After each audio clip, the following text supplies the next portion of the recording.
is going on, guys? NW Misha back here with a brand new spanking video, and today we're gonna have, I don't know, I guess this will be a little bit of a vlog type video. Let's go back and tell you guys what the hell I've been doing and what the hell has been going on.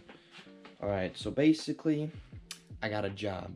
Alright, I'm not working anymore. It's because I got college starting up soon, and yeah, anyways, I worked at this shop, a detail shop called Eastside Auto Salon. Great place.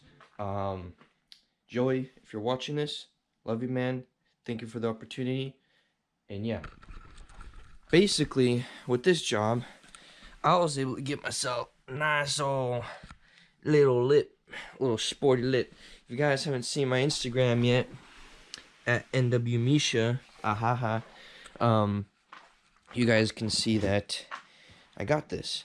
But the thing is, I did paint this myself, and if you guys can't see, but there's a few of these little marks around here, and I think that's just a clear coat being really stupid.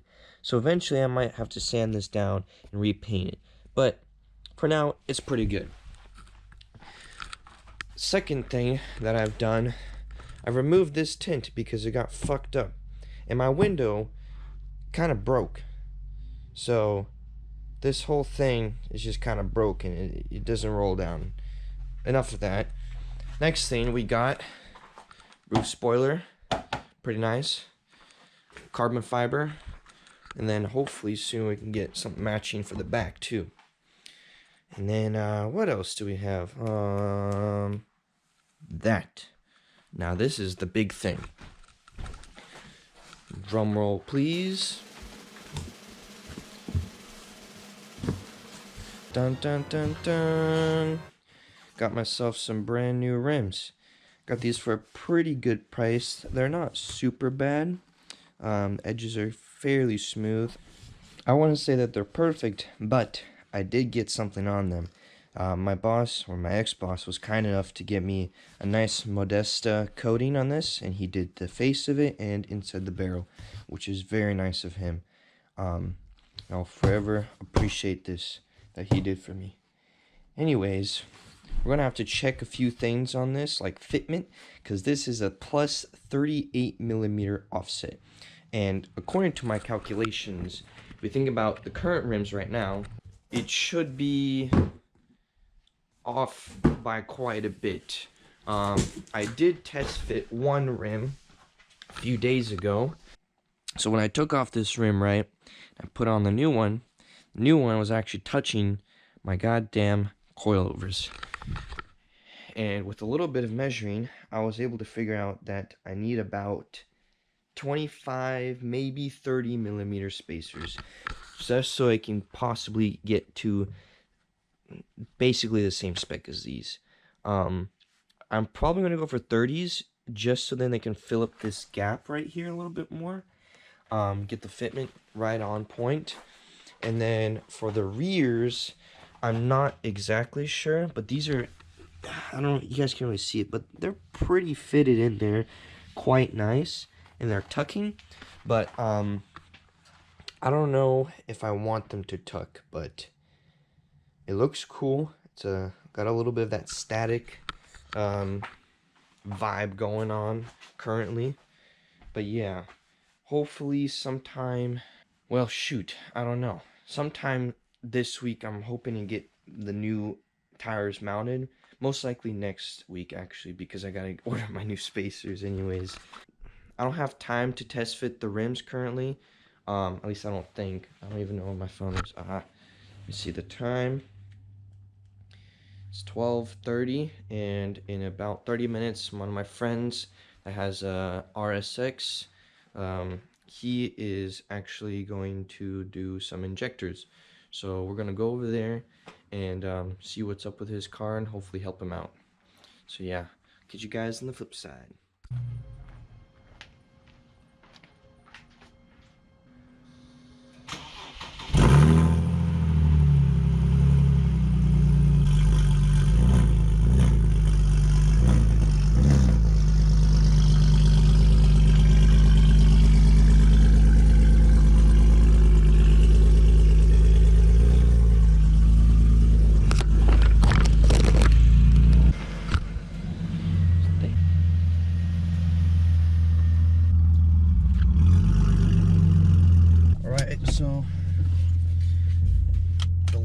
thing that I forgot to tell you guys is that I got myself a tune, and this tune is pretty nice. It wasn't that expensive, and they were around my area, and I got a remote tune, but we had a few issues here and there with like launch control and other things like that didn't exactly work out.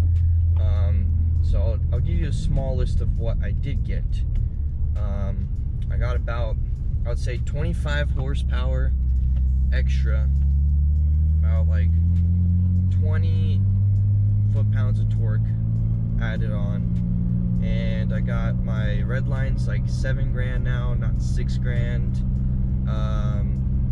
Improved I guess throttle response, and rev limiter has been taken away, and yeah, it's pretty nice. But I will show you the best part about this tune. And again, if you guys haven't seen my Instagram, then you probably don't know what I'm talking about. Now let me show y'all exactly what I mean by this tune being quite great.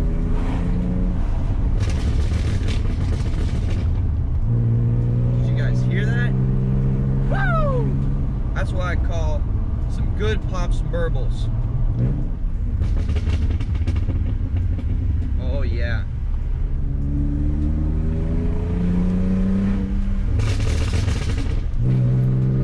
Oh, sounds like just insanity. So we're finally pulled up to my boy Brendan's house. If you guys don't know, he had an SC300, which he has recently sold, and now he has, I don't know if you can see it, there we go, he got himself an RSX. Alright guys, if you don't remember, Bren Doink is in the house with the new whip. Last time, you know, SC, but now we got the RSX. Yeah. Tell me between cars. It's got a built motor. It's built by Carb Connection and C&D Machining over in Kirkland. Full bolt-ons, Skunk 2 headers, the Alpha series, to a Greddy TIC exhaust, AEM intake, K-Pro ECU with a dyno tune from Rich Tinned. And currently we're having an issue with starting it because the fuel injectors are old and fucked up, and we gotta replace them. Yup. So those are just those are K24 injectors for like an Accord or a TSX, so they'll just flow a little bit better. But the motor is built for boost, and if boosted you would need to get larger fuel injectors. These are 450 cc per minute, and you really want like 1,000 cc per minute if you're running over like 5-6 pounds of boost on this engine. Really? Only like 5 to 6? Yeah, over that you want big fuel injectors, because at like 6 pounds of boost from like a standard like 60 gauge turbo, you're looking at like 350-400 horsepower, and you need fuel to match that, because that's a lot of horsepower from a 2-liter. Right. And then this already has the 255 liter per hour Walbro fuel pump, so it can meet the demand in the back end, but you need larger injectors and probably a higher flowing rail to do that. Right. But we're gonna take care of the injectors today. So here's the fuel rail, here's the stock injectors right here. To be honest, I don't think I've ever done a job like this, so I don't know. Yeah, what you're gonna do, simple. We'll give you a quick rundown before we actually get to doing it. Of course, we'll show you how we do it as well. But on any K24, it's gonna be essentially the same. You wanna undo these clips, which are the clips for the injectors themselves. And then you're gonna pull off the wiring harness for the engine, and you have to undo the ground bolt right there. It's a 10mm. And then there are 4, I believe. I think there's 4. It might just be 2 bolts here and here to actually pull the fuel rail off, and the injectors come out just with it. And then you just want to lube up the O-rings on the injectors, click them into the rail, and then click it back in, tighten everything down, reconnect the harness, and you should be good to go after that. And hopefully your car will start running. Hopefully, yeah. Hopefully it'll start up. Hopefully it'll idle normally. Hell yeah.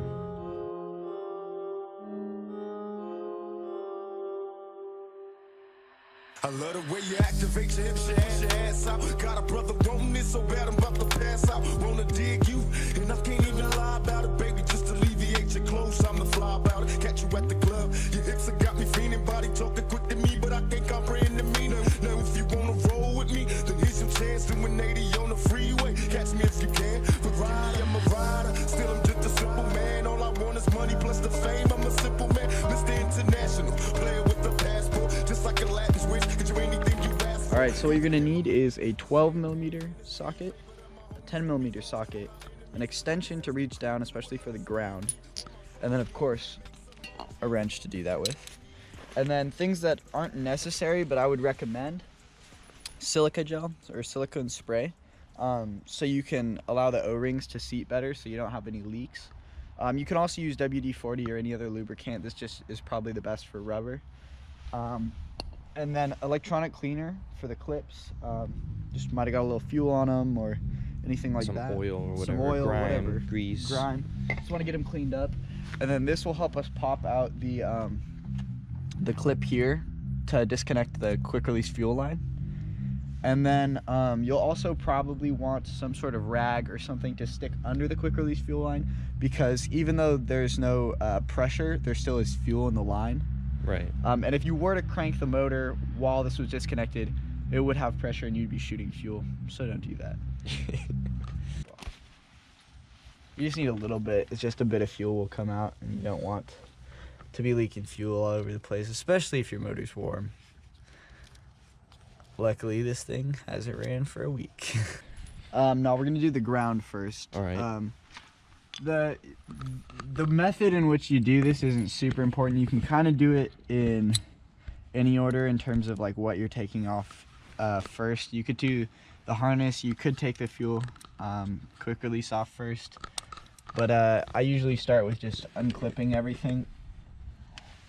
These haven't been taken out since the motor was built, so it's a couple years, but we're gonna get these going.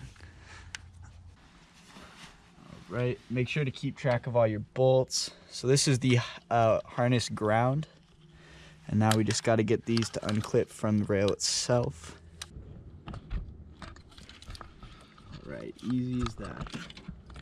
And then the next step that we're gonna be taking care of is these 12mm bolts. Oh fuck, this is torque. I hope I didn't break. No, you're good. Look at this one.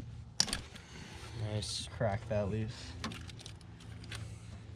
And I've never done this before, so however quickly and easily I do it is however quickly and easily you'll be able to do it, if not faster, since you've seen the video and you'll know what you're going to be running into. Yep. So this is a really easy job to do. And if you're driving a car with like over 100,000 miles, it's probably a good idea, if they haven't been replaced yet. Yes. Press those green things down. Yeah, and then we'll pull this. There we go. Yep. And barely any fuel's coming out, but still getting this bad boy down in there. Yep. And this green clip should stay on your fuel rail. If you are upgrading the fuel rail, you're gonna want to move it over, but we're just keeping the stock fuel rail. And there are some nasty ass injectors. Yeah. Or being An actual mechanic. yeah, doing what you should do the first. Watch out here, it's gonna shoot. Dude, how much gas is in this? I don't know, it's still leaking. All right, and then to take the injectors out, you're actually gonna want to pull these little clips off. I'm just gonna be pocketing those. Okay, I see. Yeah, it holds it in place. Okay, that's pretty easy. With a larger injector, you might not even be able to use these. But yeah, and then this should just pop out with a little force and a little wiggling. If you, Jesus Christ. Okay, there we go. That's way more gas than I thought this thing could fucking hold. Yeah, I didn't even know there was that much gas. So there's our dirty little injector number 1. If the old ones are still here, let's check out the difference between one and the other. Yeah, it looks like they have similar O-rings on there. Clearly, color has faded because of gas. Gas fades things. And bottom looks normal. But yeah, all in all, they look almost exactly the same. They're basically exactly the same. Yeah, we're just currently cleaning around the port. You don't really want to get anything in there because that goes right into your intake manifold and then right into your engine. But yeah, it's always good to have clean surfaces. Things will seat better. You're less likely to get a leak. As you can see, there's fuel around this one, so I'm assuming, I think that's cylinder, it's cylinder 3. Alright.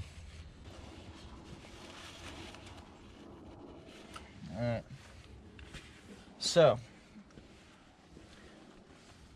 when installing a fuel injector, you got some O-rings to worry about.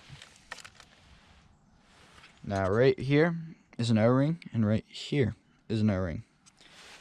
This is silicone gel. Just give it a little spray.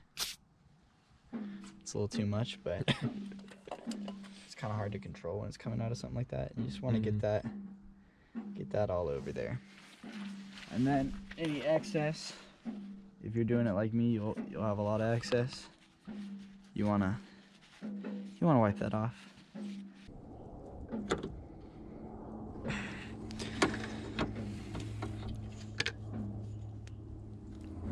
I think it's in there. Alright, let's see. I would assume that's how it's supposed to look, right? Yep, that looks pretty good. Dope. Alright, now 3 more to go. Yep. And yeah, you don't want to push on this thing because that's just the injector, like the port. Yeah, that's probably not super safe. Yep. So if you guys do this correctly, then everything should just kind of go back in perfectly and should just click right in. Yep. And then you're going to want to lube up those little O-rings on the top. Yeah, get that on straight. There we go. You're going to want to lube these little O-rings up as well. It's starting to rain. God damn it. So, give that a little spritz. Just a little bit. What about the orange one? Orange one too.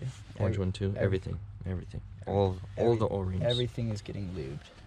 Now this is the part of the video where we throw this bad bitch back in town. All right, and you want to push down kind of evenly. Right. All right, we're gonna want to alternate. 2 clicks, switch. 2 clicks, switch. How much are these injectors? So what I did, you should never do. I bought my injectors for $38 on eBay from Rented. You don't want to do that. You want to buy OEM or like reputable ones. These are just fake OEM ones. Oh, really? But I am selling the car realistically, and the owner's going to be turboing it, and we'll be getting better injectors anyways. So these are just kind of so he can get it over to his place, and so I can drive to work before I sell it. Yeah.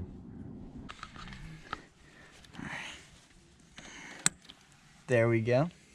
Just clips right in. Yep. And then we got to put the ground bolt back in for the wiring harness ground.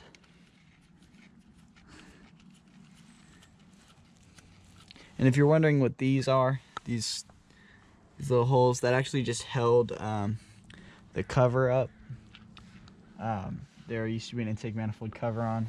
I took it off, but that's what those are for. Right. And so there's nothing missing there. It's just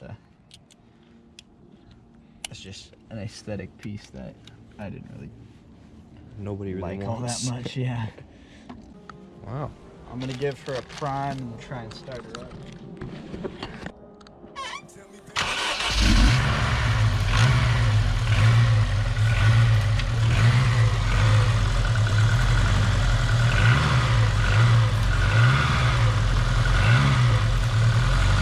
Looking good so far.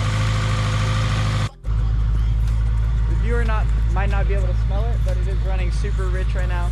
partially due to the fact that the engine was a little bit flooded from me trying to start it, and I had the fuel pump working. It's just the injectors had a fucked up spray pattern, just kind of just dripping in instead of getting that nice 8-point sprit.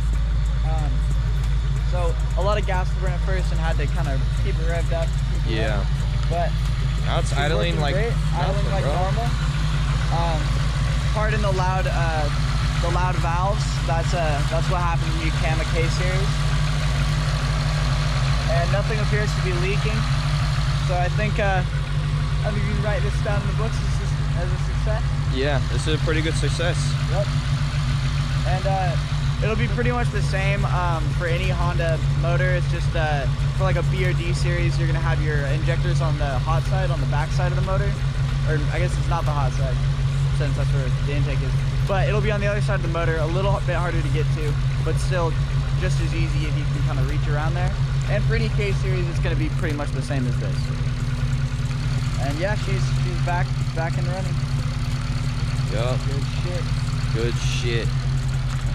So on K Manager, if you have a K Pro ECU, on K Manager you can change pretty much anything: the fuel map, timing, the angle, and everything. Like you can kind of get it figured out pretty easily on there. So I'll probably later today.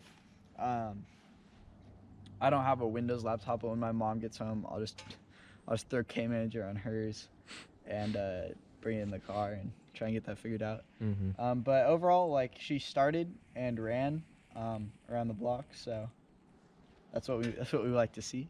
We like to see cars that didn't starting. Exactly. And yeah, we'll get her figured out and get her sold probably in the next week or two. Nice. And then we'll be coming at you with some turbo content. And some turbo Turbski content. Yeah, that's what I like to hear. All right, man. Nice Alright, working good with shit. you. Thank you. Yes, no problem. And make sure to hit like, subscribe, and that notification bell so you get a notification whenever Misha posts a video.